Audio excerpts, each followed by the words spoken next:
The thing that everyone's talking about, the royal wedding. You know, the truth is, it's actually, in a way, perfect. I mean, when you think about it, right? When you think about, I'm assuming from what I have heard, how they met and her, you know, when she was younger, the things that she would fantasize about being a princess one day. I'm very happy for him. And just, it's very cool. Yeah. It's very cool. When you were a kid, what did you fantasize about? Being a princess. There we are. Yeah. Yeah. Next question. How's the run for president coming along? I think it's coming along good. Why do you snicker? Why I'm are you snickering like snickering. that? I'm just going. I'll become president and come back and fire you. Send me back to Scotland. That's right. I'll send you back to Scotland, buddy. You know, if it wasn't really for this wee thing, we wouldn't find out the twist. And that should be dog. Oh gosh, that dog. Let me tell you something. You know, we don't have a dog because my husband is saying, oh, the dog is going to tear up the furniture, Viola. I'm talking about love. I love that dog. I mean, I was kissing the dog. I was holding that dog between scenes. I mean, I was talking to that dog like that Olivia. Like, Olivia was my baby. Beautiful. I would say, you're my baby, Olivia. You're my baby. And I'm always looking at people who kiss their dog's mouth. I'm like, why would you do that? That's disgusting. I was kissing the dog's mouth. Bangers. Sausages. Yeah, sometimes boobs as well. But that's another story. There we go. And dog's dinner. Dog's dinner is like a great thing, right? No, dog's dinner is that a... Sorry. Tell me the one. Whoops. I love the fact that you've shared your success with your family. That, you know, you've got your mum, your dad, you know, you're living in a lovely house with them and you're sharing it. I think that's great. Yeah, I mean, I'm all about family and, you know, and just, you know, they're my support system, they're my foundation, and, you know, they motivate me. So, you know, whenever it was an opportunity to, you know, to raise the quality of life and, you know, and like you said, share that success, that's what it's all about. Oh, is it true that you've got shares in Swansea Football Club? It's this true. Is the most random, I know, extraordinary thing. I know. Well, it doesn't come up organically in conversation, but when I was here, I was hoping to go to Wales and see. I know it sounds like an indie team. To see my team. Obviously, you know that they drew with Huddersfield at the weekend, and you know that they're playing Spurs in the FA Cup next week. So you could go see them. Obviously. How on earth did that come about? It's just, I mean, football is such an amazing sport. It's so incredibly popular worldwide. I'm a huge fan, yeah. And I just like to, I mean, honestly, inspired by Oprah, she invests in things she believes in. I believe in this team. And I think it's a smart choice. I don't think it's going anywhere. I could have picked something a little bit closer to my home, granted, but I think it's an adventure. You're in your 40s and you said you're in your prime. Yes. This is great. This is your time. You feel that the most comfortable, confident? The most in my body, and I feel like I'm also having the biggest career opportunities I've ever had. I didn't have them in my 20s and my 30s, and it makes it that much sweeter because I know how lucky I am to be invited to the party at all. I'll tell you what I took home with me was blooming well rehearsing that piano piece until my family said, I'm so sorry, you are going to have to stop now or we are not going to let you back in the house. I mean, my husband was just, and my daughter was even worse. She said, no, Mum, no, start. And our house is small enough so that she would hear it wherever it's, I'd go upstairs. I can still hear you. And for you guys, you met on screen, didn't you? But have you worked together since that? Have you worked No, we haven't. I don't think we have.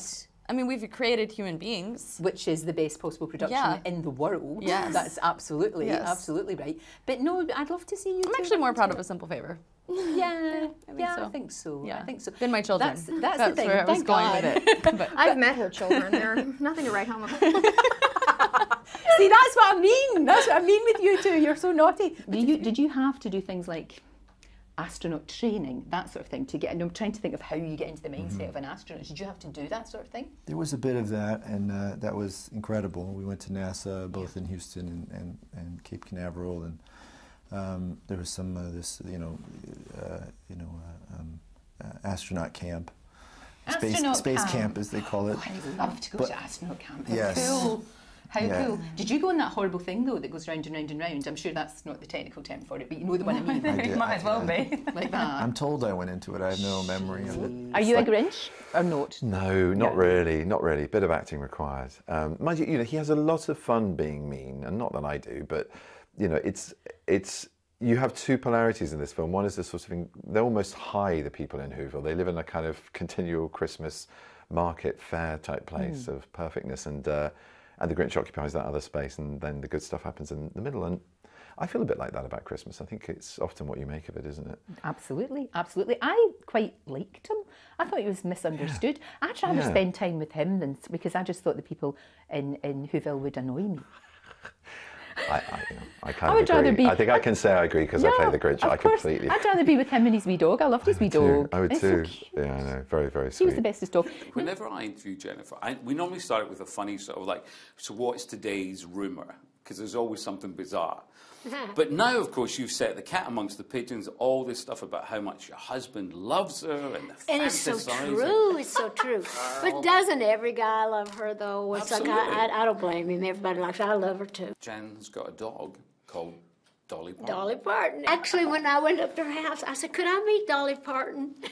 Here she is. So wait, hold on. She's blonde, too. She did. She came traipsing through the house. And I was so flattered and honored. There was a lot of people there until she started saying, Dolly, don't eat out of the bowl. Don't eat out of so-and-so's bowl.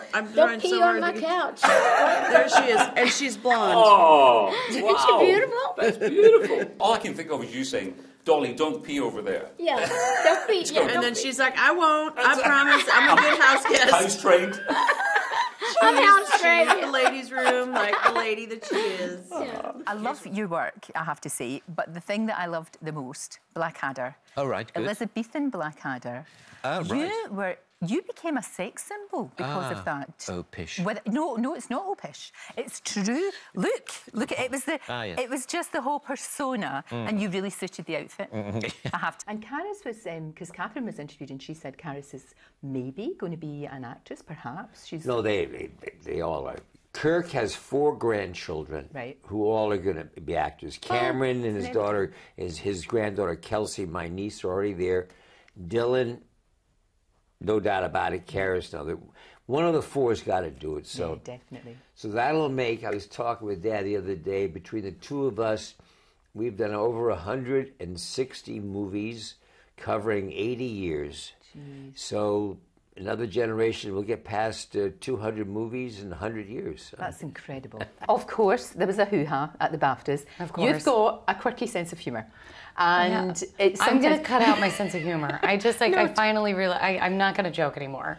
They never go right. Nobody ever gets it. But the thing is, there's 2 women in Britain that are revered, the Queen and Joanna Lumley. I love Joanna Lumley. I've been such a huge fan for so long. When I saw her backstage, I was like, oh my God.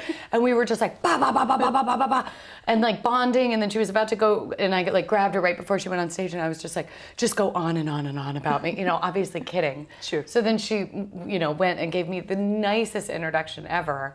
And so as a joke, which I should have, it was kind of an inside joke between us, I was like, okay, calm down, because I'm the one that told her to do it. And boy, did that go wrong. But what was funny was I emailed her, because when I heard how people were taking it and thought that I was being rude, I was so horrified because I love her. And I would just never want to be rude, period. And I emailed her and I was like, I am so, so sorry. If you want to come over to my hotel before Tuesday and just punch me in the face, please. And she just emails and she's like, I have absolutely no idea what you're talking about. I don't go on the internet. And I was like, cool, let's get lunch. That's a very good Joanna. Thank you. No, I can't. Oh, now I've offended everybody by imitating her. Oh, no, God. Not at all. I have to get out of England. Not at all. I was at the BAFTAs for 15 minutes and I offended England. Great to see a woman in there being just as badass as the guys, you know? Yeah, it was. It was a lot of work for me as well, I guess, working. Take that, Brolin. Yeah, exactly. She trained all the time. I mean, she was training constantly. Yeah, but you were better about. I wasn't so militant on my food consumption. No. You were like no sugar. But you worked out more than I did. But every morning, Josh would have a big hot bowl of air for breakfast. So that was set you up for the day. That would nourish him for the day. Most important meal. Yeah, exactly. But next time you come over, you should come in, and it'll be more comfortable in the sofa, on my sofa, and you won't have the rain. We'll have a cozy cup of herb tea. Hey, do you know that old jazz standard, Sweet Lorraine? I do. I just saw joy. I just found joy. I'm as happy as a baby boy. with a brand new choo-choo toy since I found my sweet Lorraine. Lorraine, yeah, there you go.